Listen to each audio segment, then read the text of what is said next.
Botticelli hits my confidence. Botticelli and Raphael, shirts and trousers.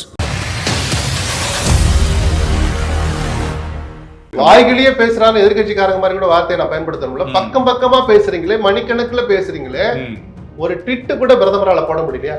அந்த படிக்கட்டுல தரையில குனிஞ்சு முத்தம் வச்சுட்டு உள்ள போனீங்களே, அந்த மண்ணை நான் மதிக்கிறதா அந்த நாட்டுக்கு காமிச்சிங்களே, அது வெறும் நடிப்பு தானா? கேள்வி வருமா வராதா? தமிழ்நாட்டுல யாராவது ஒருத்தர் வாய் திறக்கிறாங்களா? எதுக்கு சார் மௌனமா இருக்கிறாங்க? அப்புறம் என்ன சார் வலதுசாரி? அது ஒரு சாரியே இல்லைங்கிற நான் கோபத்தை இப்படிதான் காட்ட முடியும். நான் என்ன வலதுசாரி இடதுசாரி?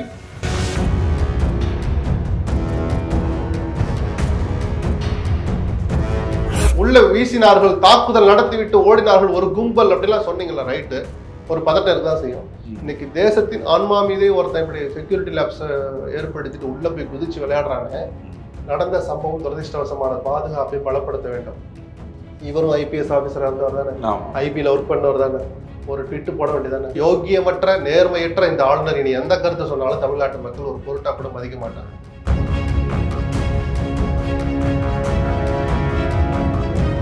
புதிய தலைமுறை நேயர்களுக்கு வணக்கம். இன்று நம் நேர்காணல் பகுதியில் மூத்த பத்திரிகையாளர் திரு SP லட்சுமணன் அவர்கள் இருக்காங்க. அவங்க கிட்ட பேசுற பல விஷயம் இருக்கு. அவங்க நிகழ்ச்சிக்கு போகலாம். வணக்கம் சார். வணக்கம். திமுகவுக்கும் பாஜகவுக்கும் ரகசிய உறவு இருக்கிறது. அதனாலதான் மத்திய குழு திமுகவை பாராட்டுறாங்க அப்படின்னு ஜெயக்குமார் தெரிவிச்சிருக்காரு. நீங்க அதை எப்படி பார்க்குறீங்க?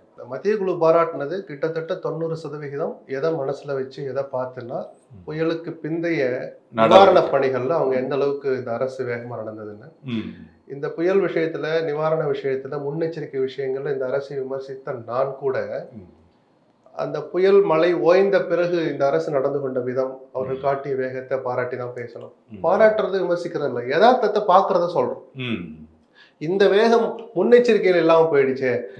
புயல் முடிஞ்ச பிறகு மழைக்காலம் தண்ணி வடியாத போது இந்த பகுதிக்கு இந்த அமைச்சர், இந்த பகுதிக்கு இந்த அமைச்சர்னு சொன்னீங்களே, அது புயலுக்கு முன்பாகவே அமைச்சர்களை பிரிச்சு கொடுத்து அந்தந்த ஏரியால உணவுப் பொருட்களை, படகுகளை முன்னேறுவது, இது மாதிரியான குறைஞ்சபட்ச பண்ணு, அரிசி, பருப்பு சமைக்கிறதுக்கு ஒரு 2வது தளம் 3வது தளத்துல ஏதாவது ஒரு கட்டடத்துல ஒரு இடம் அந்த பகுதி வாசி, அந்த நகர் வாசிகளுக்கு ஏற்பாடு பண்றது அமைச்சருடைய பொறுப்புன்னு கொஞ்சம் முன்னாடியே செஞ்சிருந்தாங்கன்னா உயிர் சேதம் எந்த அளவுக்கு கணிசமா குறைக்கப்பட்டதோ அந்த அளவுக்கு பீதியும் குறைஞ்சிருக்குன்னு சொல்றேன். ஏன்னா கரண்ட் இல்ல, நம்மளை யார் பார்ப்பாங்க, ஏதோ இந்த கடல்ல தத்துச்சிட்டு ஒரு கப்பல் தெரிஞ்சா எவ்வளவு மனசு சந்தோஷம், அந்த அளவுக்கு சென்னை வாசிகளை பல லட்சம் பேர் அந்த பீதிக்கு ஆளாக்கி இருக்கிறத தவிர்த்திருக்கலாம்னு அந்த ஆங்கிள் சொன்னோம். ஸோ மத்திய குழுவும் கூட இந்த நிவாரண பணிகள்ல இந்த அரசு காட்டிய வேகத்தை பாராட்டியிருக்கிறாங்க.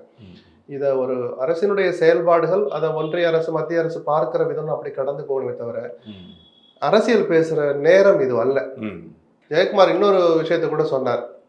மின்சாரம் தடைப்பட்டதுக்கு இந்த அரசுடைய அவலட்சணங்கள், இவருடைய நிர்வாக திறமையற்ற விஷயங்கள் மக்கள் பார்த்துருவாங்களோன்னு பயந்துதான் திட்டமிட்டு மின்சாரத்தை நிறுத்தி. இது அபத்தமான கருத்து. ஜெயக்குமாரே மின்சாரத்துறை அமைச்சராக இருந்தவர் தான் ஒரு குறிப்பிட்ட காலம். அவருக்கு தெரிய வேண்டாமா? சரி, இங்க மின்சாரத்தை நிறுத்திடுறீங்க. குறைஞ்சபட்சம் சென்னையிலேயே மின்சாரம் தடைப்பட்ட போதே குறைஞ்சது பாதி சென்னையில இன்னொரு இடங்கள்ல கரண்ட் இருந்துட்டு தான் இருந்தது. பாதி பேர் அதை பார்த்தா, ஒட்டுமொத்த தமிழ்நாடு எக்ஸப்ட் சென்னை முழுக்க பார்த்துட்டு தான். அவங்க எல்லாம் தமிழ்நாட்டு மக்கள் இல்லையா? திமுகவுடைய நிர்வாக சீர்கேட்டு அவங்க பார்க்க மாட்டாங்களா? டிவி அப்பயும் ஓடிட்டு தானே இருந்தது. அதிமுக ஆட்சி காலத்துல வெள்ளம் வந்தப்ப மின்சாரம். நான் என்ன சொல்றேன், இதுல இவ்வளவு அரசியல் காட்டுற ஜெயக்குமார் இருக்கிற அந்த அதிமுக, பிரதான எதிர்கட்சி அந்தஸ்தை தன்னகத்தை வைத்திருக்கிற அதிமுக, இந்த வெள்ள சேத விஷயத்தை கையாண்ட விதம் தவறு அப்படின்னு தான் நான் சொல்றேன். அவங்க கிட்ட வேகம் இல்லை. அரசு நிர்வாகம் திமுக இருக்கலாம், ஆனால் ஒரு பிரதான எதிர்கட்சியாக திமுக செய்ய தவறிய விஷயங்களை இன்னும் கொஞ்சம் வேகமா, எப்படி அறிக்கை விடுறதன் மூலமா இல்ல, எந்த இடங்களில் அரசினுடைய நிவாரணம் வர தாமதமாகுதோ அந்த இடத்துல பிரதான எதிர்கட்சி, பலமுள்ள பிரதான எதிர்கட்சி அதிமுகவினர் அங்கே களத்துல இறங்கியிருக்கணும். அமைச்சர்களுக்கு ஒரு ஏரியா பிரிச்சு கொடுத்த மாதிரி எடப்பாடி அவர் வரணும்னு அவசியம் இல்லை, வந்தால் நல்லது. அவருடைய வயதோ உடல்நிலையோ சூழ்நிலையோ அதுக்கு இடம் தராமல் இருந்தால் அவருடைய கட்சியுடைய 2ஆம் கட்ட தலைவர்களை இந்த பகுதிக்கு இந்த மாவட்ட செயலர், அத்தனை மாவட்ட செயலர், சும்மா அதுல இளைஞர்கள், நடுத்தர வயதினர்னு 60 பேர் 70 பேர் இருக்கிறாங்க. நான் ஓரளவுக்கு பேர் ஞாபகம் இருக்கிறவங்களே நான் சொல்ல முடியும். இல்ல இளம்பெண்கள் அவர்களை இல்ல சார், மாவட்ட செயலாளர்களே செலவு பண்ண வாய்ப்புள்ள மாவட்ட செயலாளர் பல பேர் இருக்கிறாங்க. இந்தாங்க ஒரு 5 லட்சம் ரூபாய் எடுத்துட்டு வாங்க, ஒரு 5000 பேருக்கு எதையாவது கொடுங்க, தாராளமா செய்வாங்க சார், ஆசைப்பட்டு செய்வாங்க. அதை செய்ய தவறிட்டார் எடப்பாடி தான் நான் சொல்லுவேன். சோ அதிமுக ஜெயக்குமார் அந்த விஷயத்துல கவனம் செலுத்தி தன் தலைவருக்கு அறிவுரை சொல்லணும். அதுக்காக திமுகவை குறைய சொல்ல வேணாம் நான் சொல்லல. பிஜேபிக்கும் திமுகவுக்கும் ரகசிய உறவு இருக்குங்கிறதெல்லாம் அபத்தமான பேச்சு. உறவு வரவே வராதுன்னா நான் சொல்லல. அப்படி ரகசியமா ஏதாவது நடந்தா ஏதாவது ஒரு நேரத்துல வெளியில வரும். அப்பா ஜெயக்குமாரோட சேர்ந்து நானும் விமர்சிக்க தயாரா இருக்கிறேன். அது அப்ப பேசணும், இப்ப பேசக்கூடாதுங்கிற. இன்னொன்னு சார், இப்ப பேரிடர் மேலாண்மை துறை, இப்ப நீங்களே சொன்னீங்க முன்னெச்சரிக்கை நடவடிக்கைகள் எடுத்திருக்கணும்னு. கடந்த காலத்துல ஆர்பி உதயகுமார் வந்து ரொம்ப ஆக்டிவா இருந்தது போலவும், KKSSR அந்த அளவுக்கு இல்லாத போலவும் ஒரு தோற்றம் இருக்குல்ல. நீங்க அப்படிதான் இருக்கா, இல்ல நீங்க எப்படி அதை பார்க்கறீங்க? இல்ல, இதுல நீங்க அப்படி ஒரு தனி மனிதரை இன்னொரு தனி மனிதரோட ஒப்பிடவே ஆர்பி உதயகுமாரோட வயசு என்ன, KKSSR வயசு என்னன்னு ஒண்ணு இருக்கு. அது ஒண்ணு இருக்கு. அதுக்காக வயசை காரணம் காட்டி தப்பிக்கவும் முடியாது. யதார்த்தமான உண்மை என்ன தெரியுமா? இந்த வெள்ளம் உணர்த்திய பாடம். நிர்வாக விஷயங்கள்ல நம்ம நல்லா பண்ணமே, இதை முன்னாடியே பண்ணிருக்கலாம்னு ஒரு வரி நான் சொன்ன மாதிரி அது ஒரு பாடம் அல்லது எடுத்துக்கணும். அந்த ஒரு பாயிண்ட்டை எடுத்துக்கணும். ரெண்டாவது விஷயத்துல NGOக்கள் கடந்த காலங்கள்ல ஜெயலலிதா ஆட்சி காலத்துல சரி, எடப்பாடியுடைய ஆட்சி காலத்துல வெள்ளங்கள் வரதான் வருஷம் வருது. அப்ப எல்லாம் NGOக்கள் வெளியில வந்து உதவிகளை அங்கங்க செஞ்சுக்கிட்டு இருந்தாங்க. ஆமா, அந்தந்த கட்சி தொண்டர்களும் வந்து செய்வாங்க, நிர்வாகிகள் வந்து செய்வாங்க. இந்த முறை திமுகவுடைய கவுன்சிலர்கள் அல்லது எம்எல்ஏ சுத்தி இருக்கிற 10 பேர் அப்படி வர்றாங்களே தவிர ஆக்டிவா இருக்கிற கட்சி தொண்டர்கள் எவர் ஒருவருனா ஒருத்தங்குடன் அப்படி நான் சொல்லல. நான் இப்படி குறிப்பிட்டு சொல்கிறவர்களுக்கு பெருவாரியான தொண்டர்கள் களத்துக்கு வரல. இதுல ஏதாவது நடந்தா நம்ம கட்சிக்கு நம்ம ஆட்சிக்கு கெட்ட பேர் வருமேங்கிற ஒரு பயமோ ஒரு தயக்கமோ என்ன சொல்றது, ஒரு ஆதங்கம் கலந்த ஒரு வேதனையோ கூட அந்த தொண்டர்களுக்கு வரவே இல்லை. எது நடந்தா என்ன, கெட்ட பேர் இருந்தா வந்துட்டு போட்டோம் அப்படின்னு அலட்சியமா இருந்துட்டாங்களோன்னு நான் ஒரு பார்வை, பத்திரிகையாளரா நான் ஒரு பார்வையை பாக்குறேன். இது ரொம்ப ரொம்ப ஆபத்தான போக்கு திமுகவுக்கு. தன் கட்சிக்கு என்ன கெட்ட பேர் இருந்தாலும் பரவாயில்ல, நம்ம மாட்டு நம்ம இருப்போம்னு நினைக்கிற இந்த போக்கு ஆபத்தானது. இந்த நிலைமைக்கு அந்த தொண்டனை கொண்டாந்து வச்சதே திமுக தலைவர்ல இருந்து இன்னைக்கு அமைச்சரா இருக்கிற பல பேரும் தான் பொறுப்பு. நான் இப்ப சொல்லல, இந்த ஆட்சிக்கு வந்து 6 மாசமா சொல்றேன். திமுக தொண்டை சந்தோஷமா இல்லைன்னு. ஆமா, அதுக்காக செக் போட்டு அவனுக்கு மாசம் வீட்டுக்கு கொடுத்து அனுப்பு, அரிசி பருப்பு மாசம் மூட்டையில போட்டு அனுப்பு, நம்ம அதை சொல்லல. என்ன காரணம், நீங்க சுய பரிசோதனை பண்ணுங்க. எதுக்காக அவன் இப்படி வேதனையில இருக்கிறான், கொஞ்சம் தள்ளி நிக்கிறான், ஒட்டுதல் இல்லாமல் இருக்கிற கொள்கை பிடிப்புள்ளவர்கள்னு உச்சபட்சத்து இடத்துல வச்சிருந்தவங்க தான் திமுக தொண்டர்களை. பத்திரிகையாளரும் சரி, பொதுமக்களும் சரி. அந்த பாண்டிங் ரொம்ப ஸ்ட்ராங்கா இருக்குன்னு சொல்லுவாங்க. அந்த பாண்டிங் இப்போ உடைஞ்சு சுக்குநூறு ஆயிடுச்சே. ஏன் இந்த ஆட்சி எக்கேடு கெட்டால் ஆனால் அந்த மனப்பான்மைக்கு அந்த தொண்டன் ஏன் வந்தான், நிர்வாகிகள் கீழ்நிலை நிர்வாகிகள் ஏன் வந்தாங்க, பெரும்பாலானவர்களுக்கு ஏன் அந்த எண்ணம் வந்துச்சு அப்படின்னு சுய பரிசோதனை செய்ய வேண்டிய கடமை திமுக தலைவர் ஸ்டாலினுக்கு இருக்குன்னு தான் நான் பாக்குறேன். சோ அதனால அந்த விசிபிலிட்டி இல்லாம போச்சு. ஒரு நிவாரண பணி நடக்கிற மாதிரியே தெரியல. ஆனால் வெள்ளம் மாதிரி சூழ்ந்திருக்கிற, கடல் போல் சூழ்ந்திருக்கிற ஒரு இடத்துல எல்லா இடத்துலயும் அப்படியே கேன்னு கூட்டம் கூட முடியாது. ஒரு போட்டை எடுத்துட்டு வந்து போற கூட கவனமா போக வேண்டிய ஒரு சூழல்ல அரசால் என்ன செய்ய முடியுமோ அதை செஞ்சாங்க. இன்னும் கொஞ்சம் கூடுதலா செய்யணும், மக்கள் எதிர்பார்ப்பிலும் நியாயம் இருக்கிறது. இதை ஒரு பாடமாக எடுத்துக்கொண்டு வரும் காலங்கள்ல இந்த தவறுகளை திருத்திக்கிட்டாங்கன்னா, இந்த வேகத்தை கொஞ்சம் கூட்டிக்கிட்டாங்கன்னா சென்னை நகர மக்களுக்கும் நல்லது, ஆளுகிற கட்சிக்கும் நல்லது. தேமுதிகவோட பொதுச் செயலாளரா பிரேமலதா விஜயகாந்த் அவர்கள் வந்து தேர்வாயிருக்காங்க. ஆரம்பத்துல ராமச்சந்திரன் இருந்தாரு, அப்புறம் விஜயகாந்த் அந்த பொறுப்பு வச்சிருந்தாரு. இப்ப பிரேமலதா ஆயிருக்காங்க. இந்த விஷயங்களை நீங்க எப்படி பார்க்கறீங்க? இது தவிர்க்க முடியாதது. அந்த இயக்கம் இன்னும் தொடர்ந்து செயல்படணும், இந்த தமிழ்நாட்டு மக்களுக்கு சேவை செய்யணும்னு நாகரிகமாவே விமர்சனத்தை வைக்கிறேன் அப்படின்னு விரும்புகிற பிரேமலதாவை அந்த உள்ளிட்ட நிர்வாகிகள் அவருடைய தொடர்ச்சியா தான் நான் இதை பார்க்கிறேன்.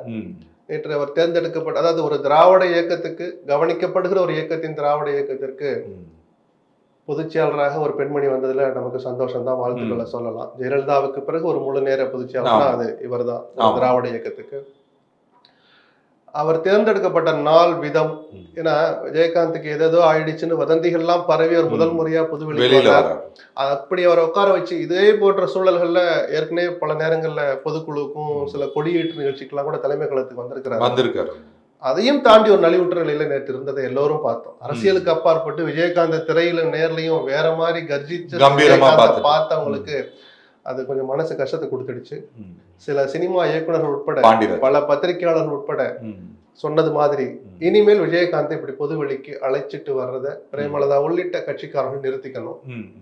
அவர் நேற்று ஒரு சம்பிரதாயத்துக்காகவும் சட்ட விதிகளுக்காகவும் விஜயகாந்தை நேற்று அழைத்து வந்திருந்தால் தவறு இல்லைங்கிறது பத்திரிகையாளராக என்னுடைய கருத்து. ஆனால் அதை அதோட நிறுத்திக்கிட்டு வேறு எந்த காரணத்துக்காகவும் ஏன்னா விஜயகாந்த்ங்கிற ஒரு தனிநபரை மையப்படுத்திய கட்சி தான் அந்த கட்சி. தேமுதிக. அவர் வரலைன்னா ஓட்டு வராதுன்னா பரவாயில்லன்னு நினைக்கணும். அப்போ அவர் இல்லாமல் ஓட்டு வாங்குவதற்கு, அவர் களத்தில் இல்லாமல் ஓட்டு வாங்குவதற்கு நம்ம என்ன பண்ணணும், மக்களுடைய கவனத்தை ஈர்க்கிறதுக்கு என்ன பண்ணணும், அப்படிதான் அவர்கள் செயலுடனே தவிர என்ன பண்ணியாவது ஒரு வேன்ல உட்கார வச்சு கூட்டு போயணுங்கிற அந்த மனப்பான்மையை சுத்தமா நிறுத்தி. ஆனா ஒரு சிலர் வந்து விஜயகாந்த் இல்லாமே அவங்க பொறுப்புக்கு வந்துட்டாங்க, விஜயகாந்த் அப்படி எல்லாம் கூட பேசுவதற்கு வாய்ப்பு. இது அந்த மாதிரியான விமர்சனங்களை வைக்கிற நேரம் இல்லை. இதனாலதான் சொன்னேன் தவிர்க்க முடியாதுன்னு சொன்னேன். அந்த இயக்கம் தொடர்ந்து வழிநடத்தணும்னா ஆக்டிவா ஒரு தலைமை பொறுப்புக்கு ஒருத்தர் வேணும், வேற வழி இல்ல. அது வாரிசு அரசியல் அப்படின்னு விமர்சிச்சா அது அந்த கட்சியினருடைய கவலை.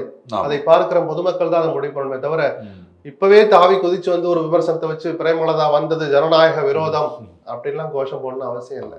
ஒரு சில பத்திரிகையாளர்கள் வந்து தேமுதிகக்கு பிரேமலதா இல்லை, இனிமே எதிர்காலமே கிடையாது யார் வந்தாலும் அப்படின்னு கருத்து வைக்கிறாங்களா, நீங்க அதை எப்படி பார்க்கறீங்க? அப்படி ஒரு அதை சொல்றது ஒரு சார்பா சாஞ்சி ஒரு விமர்சனத்தை வைக்கிறதுல எனக்கு எப்பயுமே உடன்பாடு கிடையாது. எந்த இயக்கத்துக்கு ஒரு வாழ்த்து சொல்றதுல நம்ம ஒன்றும் குறைஞ்சு போயிட மாட்டோம். கடந்த கால தவறுகளை திருத்திக்கிட்டு எந்த நேரத்துல அவசரப்பட்டுட்டோம், எந்த நேரத்துல தவறான முடிவு எடுத்தோம், எந்த நேரத்துல எடுக்க வேண்டிய முடிவை எடுக்காமல் இருந்தோம் அப்படின்னு சுய பரிசோதனை செய்து கொண்டால் பிரேமலதாவை சொல்றேன் நான். ஏன்னா கட்சியுடைய தலைமை பொறுப்பு வந்துட்டார். கடந்த கால முடிவுகள்ல அவரும் அருகில் இருந்தவர், கையெழுத்து போட்டு முடிவு எடுக்காமல் இருந்திருக்கலாம். தன் கணவருடைய அருகிலேயே இருந்த அந்த இயக்கத்தினுடைய வேலைகளை அவர் பார்த்தார், பிரச்சார பணிகளை செய்தவர்ங்கிற முறையில சொல்றேன். கடந்த காலங்களில் ஏற்பட்ட நிகழ்வுகளை பின்னோக்கி பார்த்து தவறுகள் இருந்தால் அதை திருத்தி கொண்டால் அவர்களுக்கு நல்லது, இந்த இயக்கம் வளரலாம். ஆரம்ப காலத்துல இருந்த தேமுதிக இன்னைக்கு இல்லைங்கிறது நிஜம்தான்.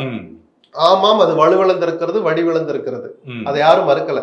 அந்த கட்சி காணாம போயிடுச்சுன்னா சொல்றதுக்கு நான் தயாரா இல்லை. ஒரு பொதுக்குழு, தேமுதிக பொதுக்குழு பத்தி நேற்று பேசணும். அதிமுகவோட பொதுக்குழு 26ஆம் தேதி வந்து நடக்க இருக்கு. கடந்த வருடம் நடந்த பொதுக்குழுக்கான வழக்குகளே இன்னும் அங்கங்க அப்படி பெண்டிங்ல இருக்கு. இந்த பொதுக்குழு நடக்க போகுது. இந்த விஷயங்களை நீங்க, இது சட்டத்துக்கு உட்பட்டு, தேர்தல் ஆணையத்துடைய விதிகளுக்கு உட்பட்டு ஆண்டுக்கு ஒரு முறை, குறைந்தபட்சம் அதிகபட்சம் 2 முறை பொதுக்குழு கூடும். சட்ட சிக்கல்களே இல்லாமல் இந்த பொதுக்குழு நடக்க போதுங்கனால கொஞ்சம் உற்சாகமா தான் இருப்பாங்க. இதெல்லாம் சம்பிரதாயமா நடக்கிற நிகழ்வுகள். ஒன்னும் பெருசா நம்ம ஐயோ அதுல இருந்து இவரை பொதுச்சாளர் வந்து ஒரு விலையை கிட்ட இன்னொரு ஆளை கொண்டு போறாரு அப்படிலாம் எதுவும் எதிர்பார்ப்பு இருக்கிற பொதுக்குழு அல்ல. ஆமா, நான் திரும்பவும் சொல்றேன், அதிமுக தனக்குரிய கடமைகளை திரும்பவும் நினைவுபடுத்தி பார்த்து செயல்படுத்தணும்னு விரும்புறேன் ஒரு பத்திரிகையாளராக. ஏன்னா திராவிட இயக்கங்கள்ல திமுக அதிமுக வலுவோடு இருக்கணும்னு சொல்ற பத்திரிகையாளர் நானும் ஒருத்தன். தொடர்ந்து அதை சொல்லுவேன். தமிழ்நாட்டுடைய நலனுக்கு தலைமை பொறுப்பு, அதுல இருக்கிற உட்கட்சி சண்டைகள் இதெல்லாம் ஒரு பக்கம் இருக்கட்டும். இயக்கங்கள் ரெண்டுமே மக்கள் இயக்கங்கள்னு சொல்றோம், மக்கள் செல்வாக்கு பெற்ற இயக்கங்கள் வலுவோட இருக்கணும். நீங்க நல்லா இருந்தா அடிச்சுக்கிறதையாவது கொஞ்சம் வலுவோட அடிச்சுக்குவீங்க, ஒரு கொச்சையா கூட சொல்லலாம். தனக்குரிய கடமைகளை அந்த கட்சி இன்னும் கொஞ்சம் தீவிரமாக யோசித்து பார்த்து செயல்படுத்தினால் நல்லதுன்னு எதிர்பார்க்கிறேன். இல்ல, இது மீண்டும் ஒரு பொதுக்குழு நடக்கிறது மூலமா ஓபிஎஸ் அவரோட ஸ்பேஸ் ஏடிஎம்கேல மீண்டும் எப்படி? இல்ல, அது கிட்டத்தட்ட முடிஞ்சு போன கதை மாதிரிதான் இருக்கு. ஏன்னா அது அவர் தன்னுடைய வழிமுறைகளை இனிமேல் கொஞ்சம் மாத்திக்க வேண்டியிருக்கு. ஏன்னா நீதிமன்றங்கள் இனிமேல் மிகப்பெரிய ரிலீஃப் கிடைக்குமா அப்படின்னு தெரியல. கடந்த முறை உச்சநீதிமன்றத்தின் விசாரணை வந்த போது கட்சியினுடைய பெயரையோ கொடியோ பயன்படுத்தக்கூடாதுன்னு வந்த வழக்குல ஓபிஎஸ் தரப்பு வக்கீல பேசக்கூட அனுமதிக்கல உச்சநீதிமன்ற நீதிபதிகள். அவங்களுடைய நடைமுறை அதுவா இருக்கலாம்.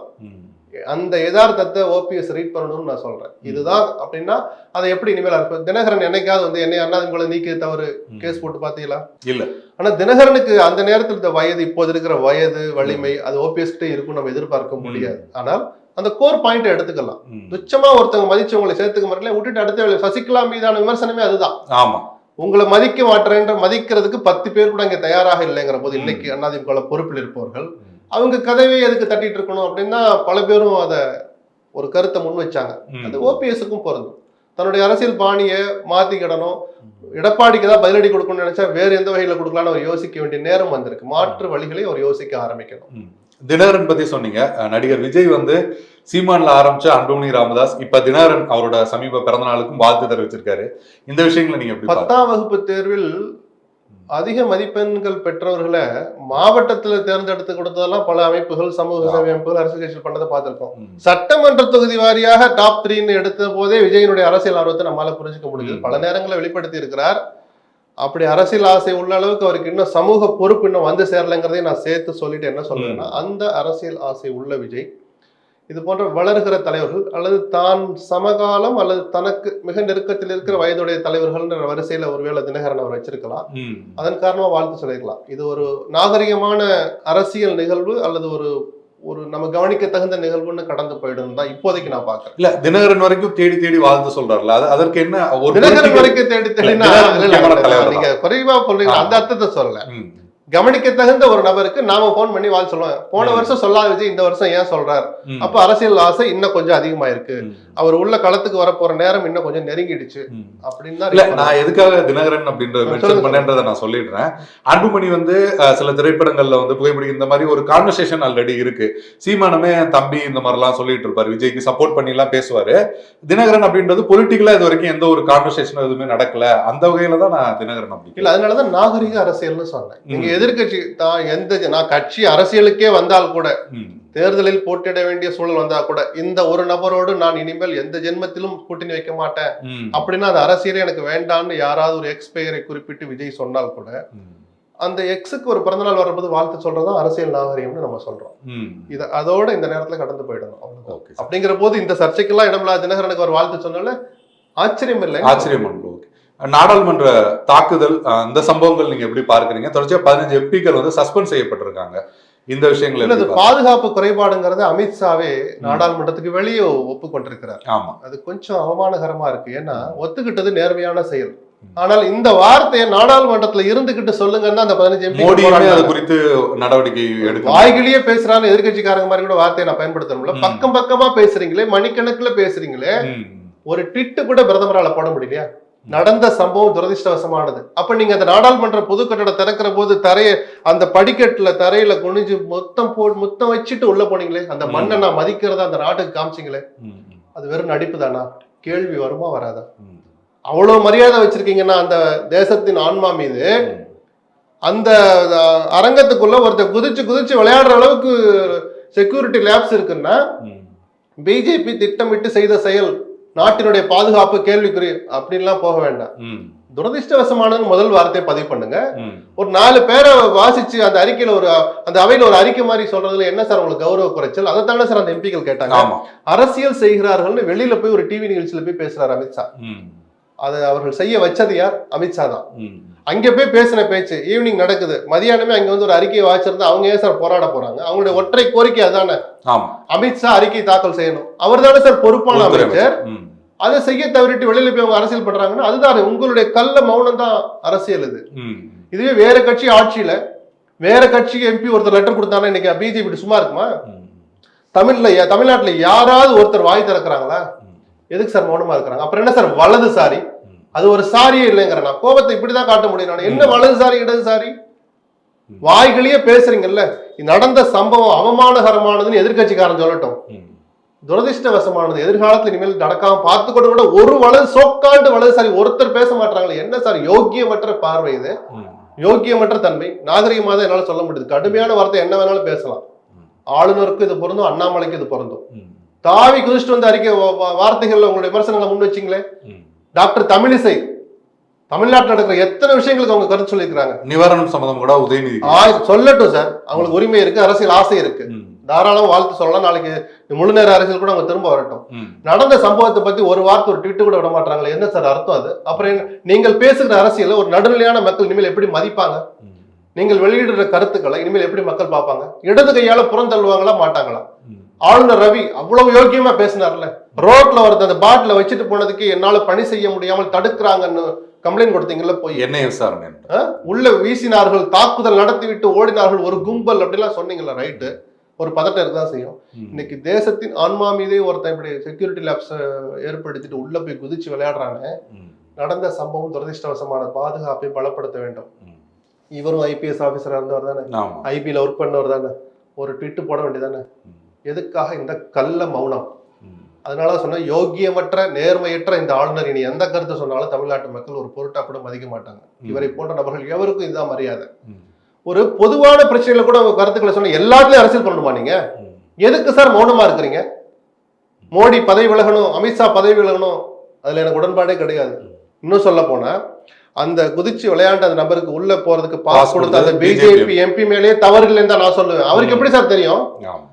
தலைவரே அண்ணே நான் அந்த உள்ள போய் கொஞ்சம் குதிச்சு விளையாடலான்னு பாக்குறேன், ஒரு கோஷம் போடலான்னு பாக்குறேன், எனக்கு ஒரு பாஸ் கொடுன்னு அவன் கேட்பான்.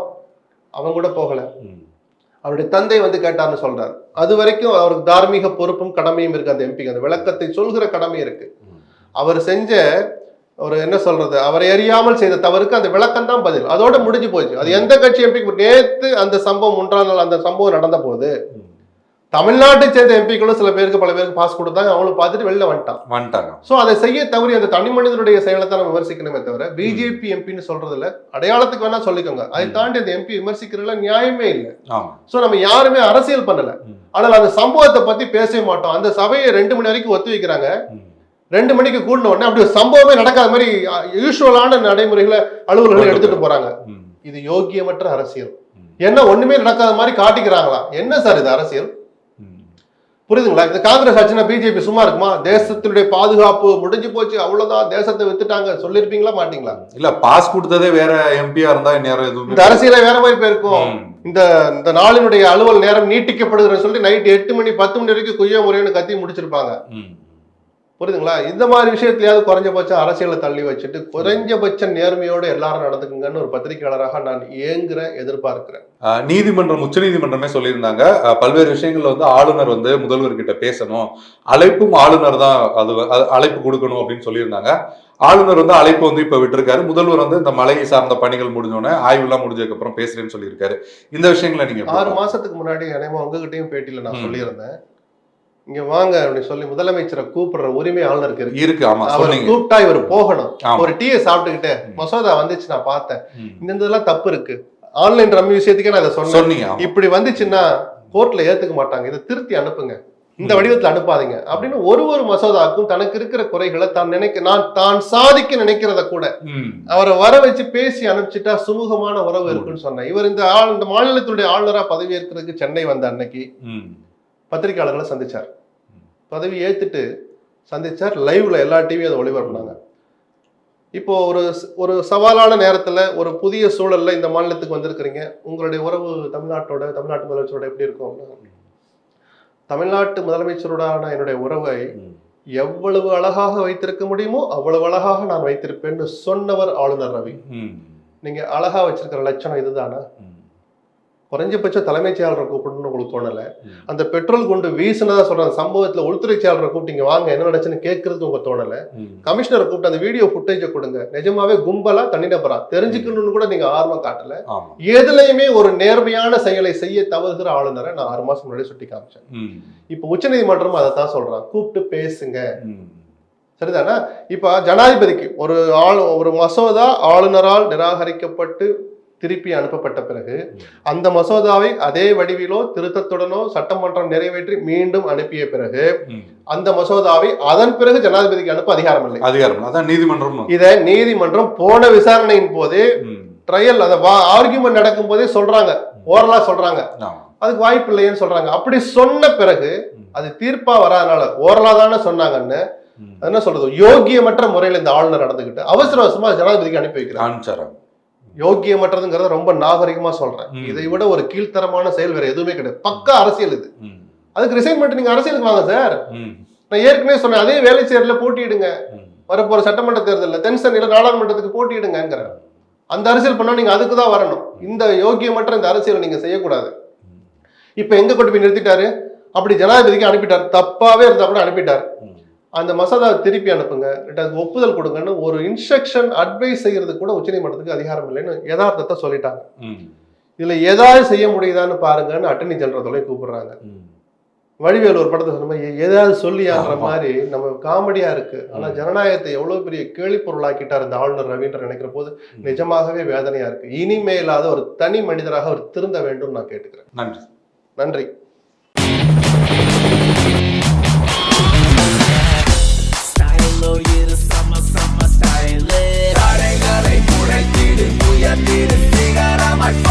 ஃபிட்டான போட்டிசலி இருந்தா கான்ஃபிடென்ட்டா என்ன வேணாலும் செய்யலாம். Botticelli, it's my confidence. Botticelli and Raphael, shirts and trousers.